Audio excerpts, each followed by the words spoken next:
Brawlhalla and League of Legends both get a new champion. Legends of Aria hits the launch button. World of Tanks celebrates its 10th anniversary with ranked battles, and it seems like Warframe just upped the enemy difficulty 100 levels or so.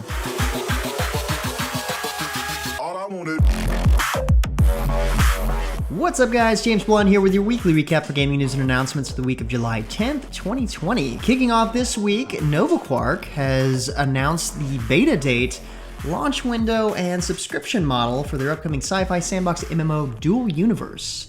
The beta is set to begin on August 27th and will include an NDA drop for those who have been, and of course will be, testing the game.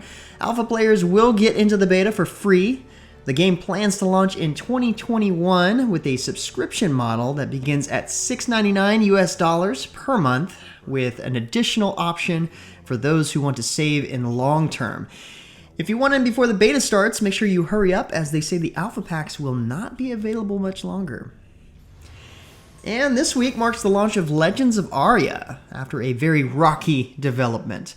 Previously known as Shards Online, Legends of Aria was designed as a sandbox MMO in which players could run their own universes, or shards, but has since changed focus to be a more complete MMORPG experience. The game still harkens back to the days of Ultima Online, a top-down third-person RPG with full loot PvP, but now features a more limited citizenship model where subscribers can claim a plot of land to build on.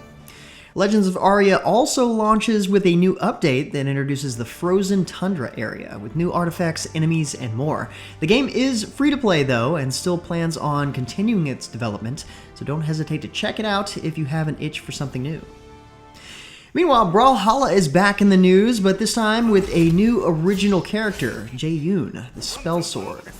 This new legend is not only the 50th permanent legend added to the game, but also brings a new weapon type, Greatsword. The Greatsword features a bridge stance and a closer stance designed to help players close in and combo their opponents. There's of course the usual assortment of balance changes and new cosmetics and season rewards too for dedicated players. In other news, the free-to-play quest shooter The Cycle has begun its third season, Stormchasers. One of the key additions in this update is Prospect Station, a new hub which lets players talk to faction leaders and plan their play, complete with a new UI and the new quick menu.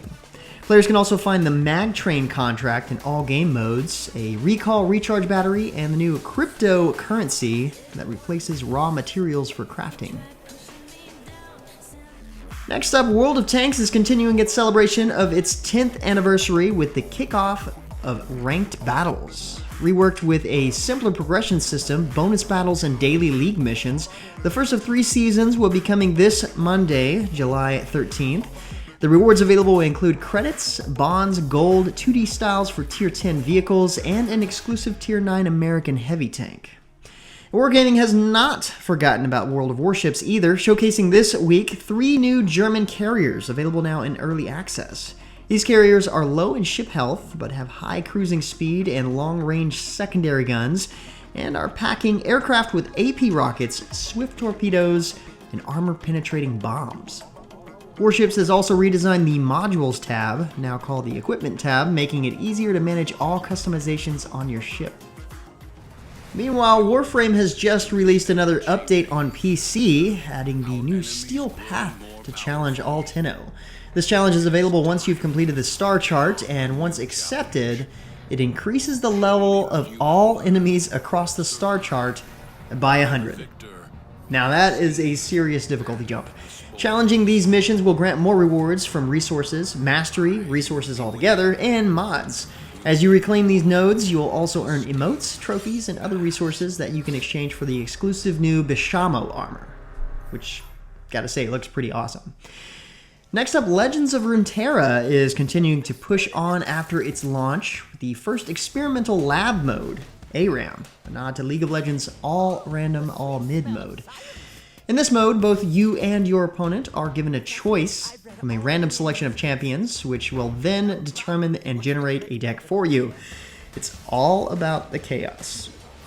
As a lab mode, A.R.A.M won't stay around forever, so players can look forward to a different experimental mode in the next major patch. In other Riot Games news, League of Legends is finally ready to unveil a new champion, Lillia. This shy fawn adores dreams and is designed to master the jungle, where her ability to put enemies to sleep will be a huge help for her teammates. And while we'll see more of her soon, League is also showcasing its new Arcanist 2020 skins and its Conquer Nautilus skin, the latter of which will have its proceeds split between the spring split winners. If you're a console gamer, you might be happy to know that Trove has finally gotten the Delves update on console. If you aren't familiar, the Delves update introduces procedurally generated cave worlds that players can explore.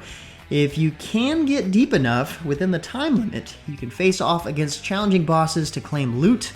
The Delves are designed as 8-player experiences, but you can also try private and challenge Delves to play and compete with others.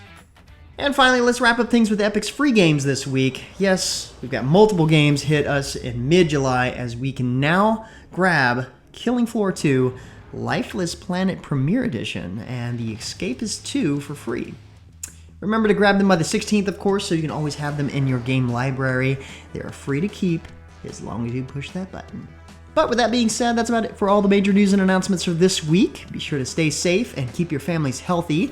Like always, you can find more information on the news topics linked in the description below. Feel free to discuss the news or even more news in the comments below. And don't forget to like, subscribe, wash your hands a bunch, hit that little bell icon to get notifications, and of course, share this video. But until next time, guys, that's going to be it for me. I'm James Blonde. See you out there, gamers.